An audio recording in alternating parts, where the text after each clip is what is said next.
বাংলাদেশের সার্বভৌমত্বের প্রশ্নে কারো সাথে আপোষ চলবে না। দুর্নীতিমুক্ত বাংলাদেশ করার এখনই সময়। জুলাই বিপ্লব স্মরণের শোভাযাত্রার আগে এসব কথা বলেন সশস্ত্র বাহিনীর অবসরপ্রাপ্ত সদস্যরা। মঙ্গলবার সকালে রাজধানীর মহাখালী রাওয়া ক্লাবের সামনে থেকে এই শোভাযাত্রা শুরু হয়। দেশ গড়ার স্বার্থে ঐক্যবদ্ধভাবে কাজ করার আহ্বান জানান সাবেক সেনারা।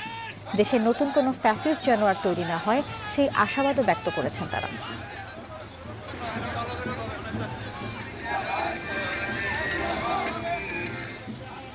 দুর্নীতিমুক্ত নিরাপদ বাংলাদেশ গড়া আমরা যদি এখনই না পারি তাহলে হয়তো আর কোনোদিনই পারবো না।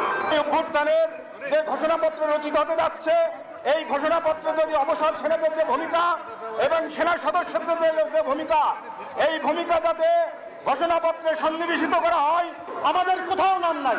আমরা চাচ্ছি এই যে জুলাই সনদে যদি আমাদের নাম থাকে, যদি না থাকে তাহলে আমাদেরকে আপনারা রাস্তায় নামতে বাধ্য করবেন না।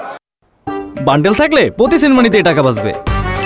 বিকাশ সেনমানি বান্ডেল কিনে জিতুন প্রতি লেনদেনে।